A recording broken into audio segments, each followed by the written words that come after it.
12 in the morning, pop shells for a living and Barry gon' smell blood trail every minute. Rogue wave and you niggas no fair. When I hit 'em every time I see it big, I don't have.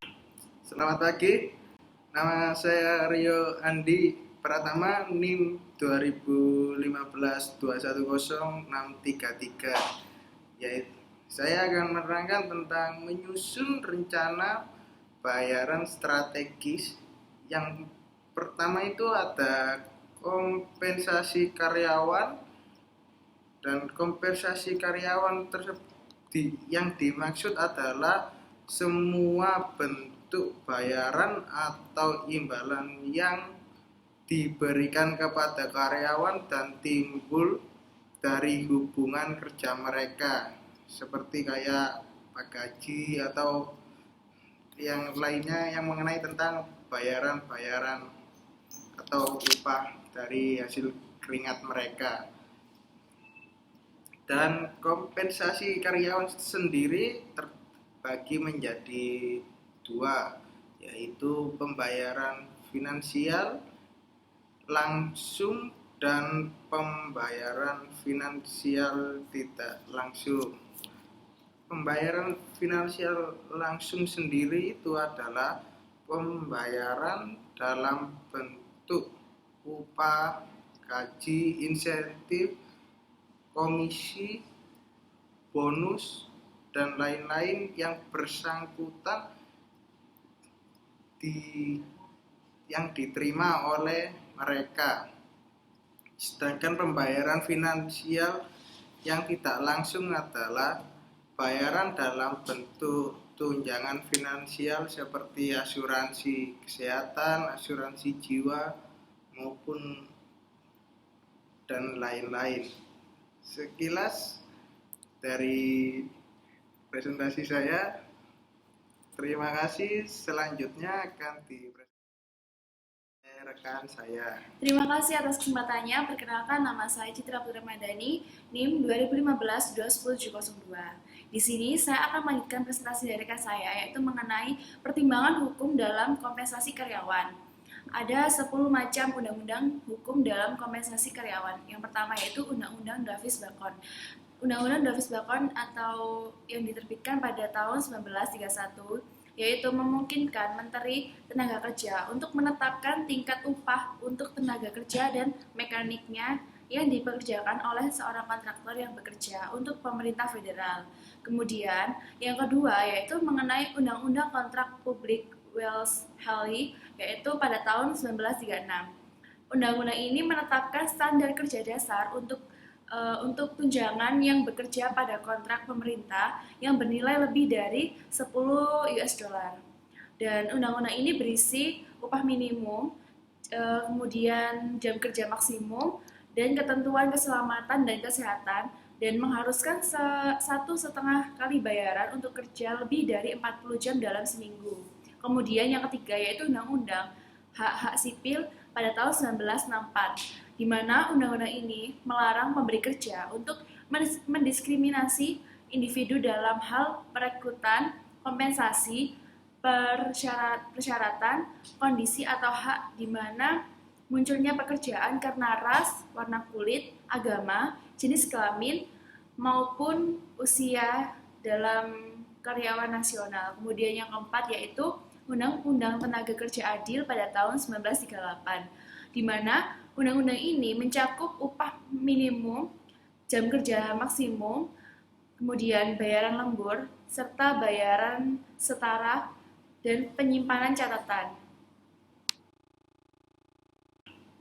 Dan yang kelima yaitu Undang-Undang Bayaran Setara atau Equal Pay pada tahun 1963, di mana undang-undang ini yaitu karyawan dari suatu jenis kelamin tidak boleh diberi upah dengan tingkat yang lebih rendah dari yang dibayarkan kepada karyawan lain dari lawan jenis untuk melakukan pekerjaan yang kurang lebih sama. Kemudian secara spesifik, jika pekerjaannya membutuhkan keterampilan, usaha, dan tanggung jawab yang setara dan melibatkan kondisi kerja yang serupa, karyawan dari kedua jenis kelamin ini harus menerima bayaran yang sama atau setara, kecuali terdapat perbedaan bayaran tersebut berakar dari sebuah sistem tentang senioritas sistem jasa, kuantitas, atau kualitas dalam memproduksi tersebut.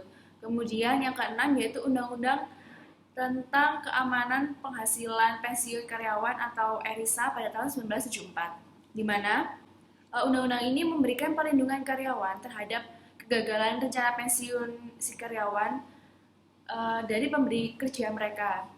Kemudian nilai juga menetapkan regulasi mengenai vesting right, yaitu merujuk pada ekuitas atau kepemilikan karyawan yang terkumpul dalam suatu rencana pensiun. Dan yang ketujuh yaitu Undang-Undang Cuti Keluarga dan Medis, yaitu di mana undang-undang ini bertujuan untuk memberikan hak kepada seorang karyawan yang layak, baik pria maupun wanita, untuk mengambil hingga 12 minggu cuti tanpa bayar yang dilindungi pekerjaan, untuk kelahiran anak atau untuk pengasuhan anak, pasangan, ataupun untuk orang tua. Kemudian selanjutnya yang ke-8 yaitu Undang-Undang Diskriminasi Usia dalam Pekerjaan, yaitu undang-undang ini melarang adanya diskriminasi usia terhadap seorang karyawan yang berusia 40 tahun dan lebih tua dalam aspek pekerjaan. Kemudian yang ke-9 yaitu mengenai undang-undang orang Amerika dengan disabilitas, di mana undang-undang ini melarang diskriminasi terhadap orang dengan disabilitas yang memenuhi syarat dari suatu pekerjaan. Kemudian yang ke-10 yaitu Undang-Undang tentang Keamanan Sosial pada tahun 1935, di mana undang-undang ini memberikan kompensasi pengangguran untuk pekerja yang menganggur, bukan karena kesalahan mereka sendiri hingga 26 minggu dan untuk tunjangan pensiunan. Terima kasih. Selanjutnya akan dilanjutkan oleh rekan saya. Terima kasih atas kesempatannya. Perkenalkan, nama saya Intan Widasari, NIM 2015-210-728. Di sini saya akan melanjutkan presentasi dari rekan saya mengenai keadilan dan pengaruhnya pada tingkat bayaran. Teori motivasi keadilan menyebutkan bahwa orang termotivasi untuk mempertahankan keseimbangan antara apa yang mereka rasakan sebagai kontribusi dan imbalan mereka. Teori keadilan menyatakan bahwa jika seseorang merasakan adanya ketidakadilan, akan muncul ketegangan atau dorongan yang memotivasinya untuk mengurangi ketegangan dan ketidakadilan yang dirasakan. Dalam kompensasi, seseorang dapat menjumpai keadilan eksternal, keadilan internal, keadilan individual, dan keadilan prosedural.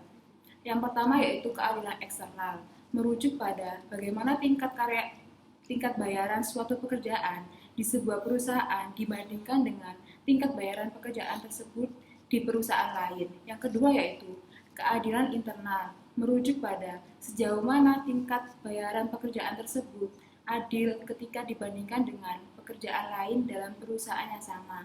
Misalnya, apakah bayaran manajer penjualan adil ketika dibandingkan dengan jumlah yang didapatkan manajer produksi. Yang ketiga yaitu keadilan individual, merujuk pada keadilan bayaran individu jika dibandingkan dengan yang didapatkan oleh rekan kerjanya atau oleh pekerjaan yang sangat serupa dalam perusahaan tersebut berdasarkan pada kinerja setiap orang. Yang keempat yaitu keadilan prosedural, merujuk pada keadilan proses dan prosedur yang digunakan untuk mengambil keputusan mengenai alokasi bayaran. Selanjutnya yaitu menangani masalah keadilan. Manajer menggunakan berbagai cara untuk menangani masalah keadilan. Contohnya, mereka menggunakan survei gaji, analisis pekerjaan, dan perbandingan terhadap setiap pekerjaan. Yang ketiga, penilaian kinerja dan bayaran intensif, menggunakan komunikasi, mekanisme keluhan, dan partisipasi karyawan. Terima kasih, selanjutnya akan dijelaskan oleh rekan saya.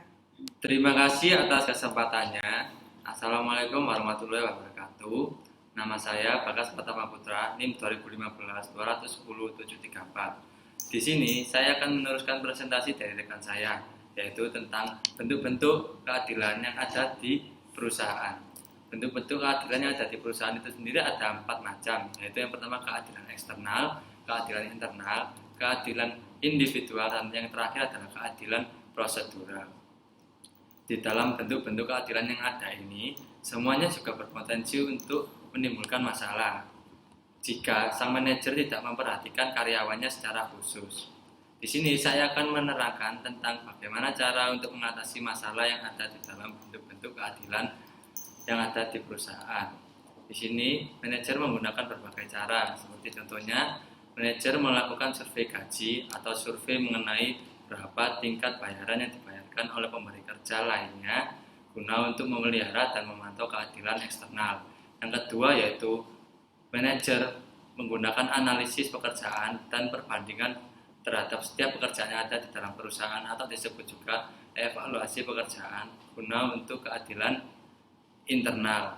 Dan yang ketiga yaitu manajer menggunakan kinerja dan tingkat bayaran secara insentif guna untuk memelihara keadilan individual. Dan yang terakhir yaitu manajer menggunakan komunikasi, mekanisme keluhan, dan partisipasi semua karyawan guna untuk membantu manajer memastikan bahwa karyawan memandang proses bayaran secara adil atau secara prosedural. Sekian presentasi dari saya, selanjutnya akan dijelaskan oleh kelompok saya. Terima kasih atas kesempatannya. Nama saya Noktavianti, NIM 2015-210761. Di sini saya akan menjelaskan tentang survei gaji. Langkah pertama survei upah yaitu menggunakan survei gaji. Survei gaji sendiri adalah survei yang ditunjukkan untuk menentukan tingkat upah yang berlaku. Survei gaji yang baik memberikan tingkat upah spesifik untuk pekerjaan spesifik. Survei kuesioner formal tertulis adalah yang paling komprehensif. Tetapi survei telepon dan iklan surat kabar juga merupakan sumber informasi. Pemberi kerja menggunakan survei gaji dalam 3 cara. Yang pertama yaitu mereka menggunakan data survei untuk menetapkan harga benchmark job. Benchmark job adalah pekerjaan yang menjadi patokan di mana di sekelilingnya mereka menempatkan pekerjaan-pekerjaan mereka yang lain berdasarkan pada nilai relatif setiap pekerjaan untuk perusahaan. Yang kedua yaitu pemberi kerja biasanya menghargai posisi mereka 20% atau lebih secara langsung dalam pasar berdasarkan pada survei mengenai berapa yang dibayarkan oleh perusahaan yang sebanding untuk pekerjaan yang sebanding. Yang terakhir adalah yang ketiga yaitu survei juga mengumpulkan data mengenai tunjangan seperti asuransi, cuti sakit, dan liburan untuk keputusan menyangkut tunjangan karyawan. Terima kasih, selanjutnya akan dilanjutkan oleh rekan saya. Terima kasih atas kesempatannya. Perkenalkan, nama saya Dina Oktavena Yasid, NIM 2015-20763. Di sini saya akan menjelaskan, menyebutkan beberapa sumber survei gaji. Terdapat beberapa sumber upah dan informasi gaji. Yang pertama, majikan survei dilakukan sendiri. Yang kedua, perusahaan konsultasi. Yang ketiga, asosiasi profesional. Yang keempat, agensi pemerintah. Dan yang terakhir, internet. Selanjutnya, membangun bayar tarif. Langkah kedua, evaluasi kerja, mengidentifikasi faktor compensable. Yang pertama, keterampilan, yaitu kemampuan pengetahuan dan penguasaan pegawai atas teknis pelaksanaan tugas yang diberikan.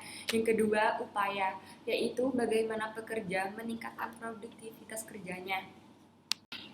Yang ketiga, tanggung jawab, yaitu bagaimana seorang karyawan bertanggung jawab dalam pelaksanaan tugas yang diberikan atasannya. Dan yang terakhir, kondisi kerja, yaitu bagaimana seorang pekerja berpengaruh terhadap lingkungannya. Terima kasih. Terima kasih atas kesempatannya. Nama saya Islami Nurul Hidayati. Di sini saya akan menjelaskan tentang metode untuk mengevaluasi pekerjaan. Pertama-tama saya akan menjelaskan tentang apa itu evaluasi. Evaluasi pekerjaan adalah sebuah perbandingan yang diklasifikasikan guna menentukan kompensasi yang pantas bagi pekerjaan tersebut, atau berbagai prosedur sistematik untuk menentukan nilai relatif pekerjaan beserta besarnya kompensasi masing-masing. Selanjutnya adalah kompensasi. Apa itu kompensasi? Kompensasi adalah segala sesuatu yang diterima oleh pekerja sebagai balas jasa atas kerja mereka. Ada 4 metode dalam mengevaluasi pekerjaan. Yang pertama adalah metode pemeringkatan, yaitu di sini adalah metode yang paling sederhana, yaitu dengan cara memeringkat setiap pekerjaan secara relatif terhadap pekerjaan lainnya, biasanya berdasarkan pada kesulitan secara keseluruhan. Selanjutnya ada langkah-langkah dalam metode pemeringkatan. Dalam pemeringkatan pekerjaan, yang pertama adalah mendapatkan informasi pekerjaan. Yang kedua yaitu memilih dan mengelompokkan pekerjaan. Yang ketiga adalah memilih faktor yang dapat dikompensasi. Yang keempat adalah memeringkat pekerjaan. Yang kelima adalah menggabungkan peringkat tersebut. Metode pemeringkatan biasanya lebih sesuai untuk pemberi kerja yang tidak mempunyai waktu atau untuk mengembangkan sistem yang lebih terperinci. Metode selanjutnya adalah metode klasifikasi pekerjaan, yaitu adalah metode yang sederhana dan digunakan secara luas, di mana penilaian mengategorikan pekerjaan-pekerjaan menjadi kelompok. Semua pekerjaan di setiap kelompok kurang lebih bernilai sama, yaitu tujuannya untuk pembayaran. Kita menyebutnya sebagai kelompok kelas di mana kelas ini berisi pekerjaan yang serupa, dan grade ketika berisi pekerjaan yang serupa, tetapi dalam kesulitan yang berbeda. Kekurangannya dalam metode ini bahwa kita sulit untuk menulis deskripsi kelas atau grade, dan banyak penilaian yang dibutuhkan untuk menerapkannya. Meskipun demikian, banyak pemberi kerja yang berhasil dalam menggunakan metode ini. Selanjutnya ada metode poin, yaitu adalah untuk menentukan seberapa banyak pekerjaan yang Anda evaluasi memuat faktor yang dapat dikompensasi terpilih. Metode ini melibatkan pengidentifikasian beberapa faktor yang dapat dikompensasi untuk pekerjaan tersebut. Sejauh mana setiap faktor ada dalam setiap pekerjaan.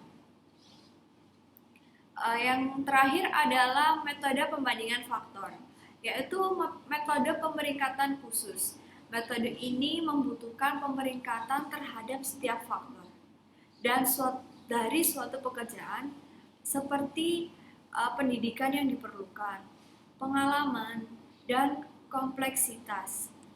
Dan kemudian menjumlahkan poin-poin yang mewakili angka atau derajat dari setiap faktor yang dimiliki setiap pekerjaan.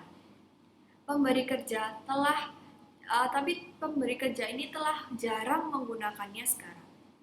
Sekian selanjutnya akan dijelaskan oleh rekan saya. Terima kasih atas kesempatannya.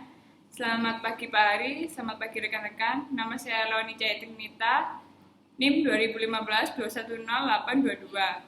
Di sini saya akan menjelaskan tentang mengembangkan tarif bayaran. Pemberi kerja biasanya mengelompokkan pekerjaannya sesuai dengan poin-poin atau grade-nya masing-masing dengan tujuan untuk pembayaran. Dan grade bayaran adalah grade bayaran yang terdiri atas pekerjaan yang kurang lebih tingkat kesulitannya sama. Jika Anda menggunakan metode poin pada pengembangan tarif biaya, maka grade-nya terdiri atas pekerjaan-pekerjaan yang jatuh pada kisaran poin tersebut, misalnya faktor keahlian dan faktor kepercayaan dan lain-lain. Jika Anda menggunakan metode pemeringkatan, maka grade-nya atas sejumlah pemeringkatan bayaran tertentu, misalnya menggambarkan kisaran tingkat bayaran bila per jam untuk membayarkan setiap pekerjaannya, maka dapat disimpulkan semakin besar poin grade-nya, maka semakin besar juga pembayaran tingkat. Yang ketiga, bila Anda menggunakan metode klasifikasi, maka pekerjaan-pekerjaan Anda akan dikategorikan menjadi kelas, dan Anda akan memiliki tingkatan bayaran spesifik untuk setiap kelasnya. Kisaran bayaran itu sendiri adalah serangkaian langkah atau tindakan dalam grade bayaran, biasanya didasarkan pada atau menggambarkan pada tingkat bayaran maksimum, minimum, dan titik tengah.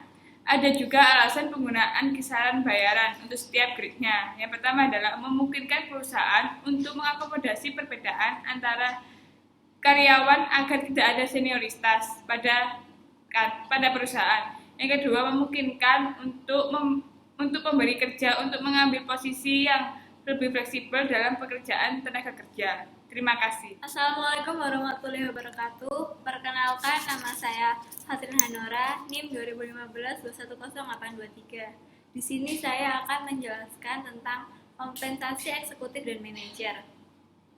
Kompensasi untuk seorang eksekutif punya perusahaan terdiri atas 4 elemen utama, yaitu ada gaji pokok, insentif jangka pendek, intensif jangka panjang, manfaat eksekutif, dan pers. Yang pertama yaitu gaji pokok. Gaji pokok ini meliputi gaji tetap seseorang serta jaminan bonus seperti 10% dari bayaran pada akhir kuartal fisik keempat, tanpa memedulikan apakah perusahaan mendapatkan laba atau tidak. Dan yang kedua, insentif jangka pendek.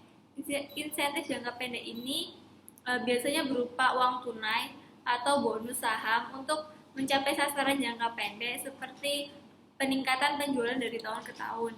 Dan yang ketiga yaitu insentif jangka panjang, bertujuan untuk mendorong eksekutif untuk mengambil tindakan yang mendorong nilai saham perusahaan tersebut itu, dan meliputi hal-hal seperti opsi saham.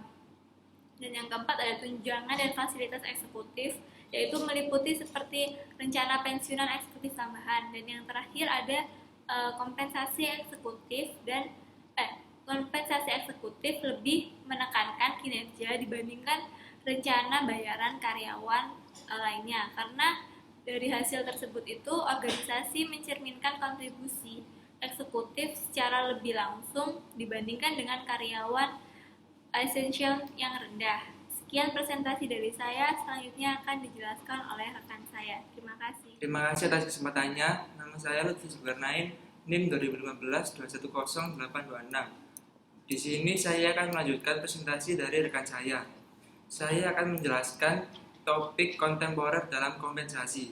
Topik kontemporer dalam kompensasi sendiri dibagi menjadi 6, yaitu yang pertama bayaran berbasis kompetensi, yang kedua broadbanding, yang ketiga manajemen bakat, yang keempat nilai sebanding, yang kelima pengawasan dewan terhadap bayaran eksklusif, dan yang terakhir total imbalan. Bayaran berbasis kompetensi adalah ketika perusahaan membayar kisaran kedalaman dan jenis keterampilan dan pengetahuan karyawan, dan bukan untuk jabatan pekerjaan yang ia pegang. Misalnya, pekerja kelas 1 yang mampu melakukan pekerjaan kelas 2 dibayar sebagai pekerja kelas 2, bukan kelas 1. Dan yang kedua yaitu broadbanding.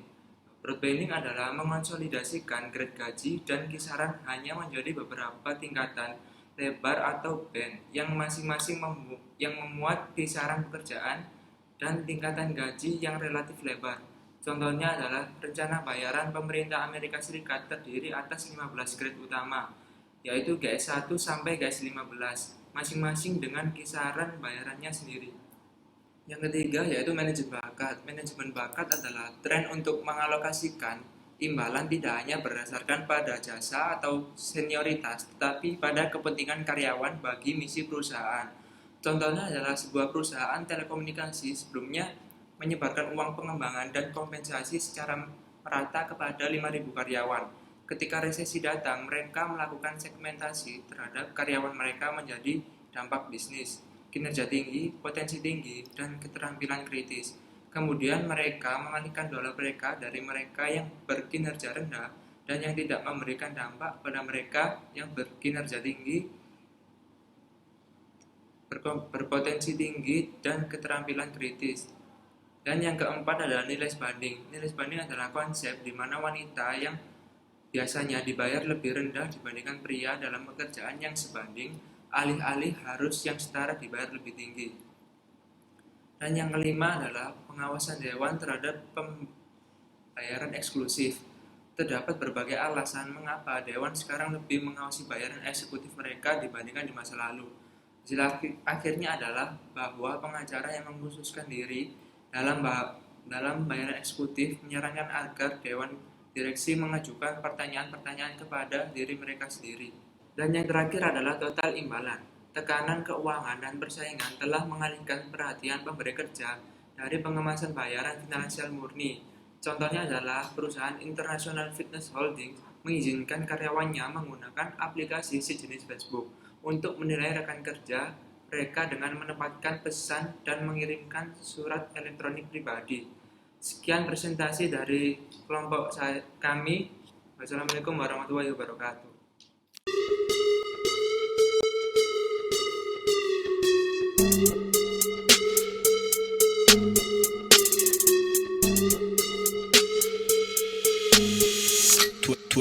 Twelve in the morning, pop shells for a living and Barry gon' smell blood trail every minute. Rogue wave and you niggas no fair. When I hit 'em, every time I see it big, I don't have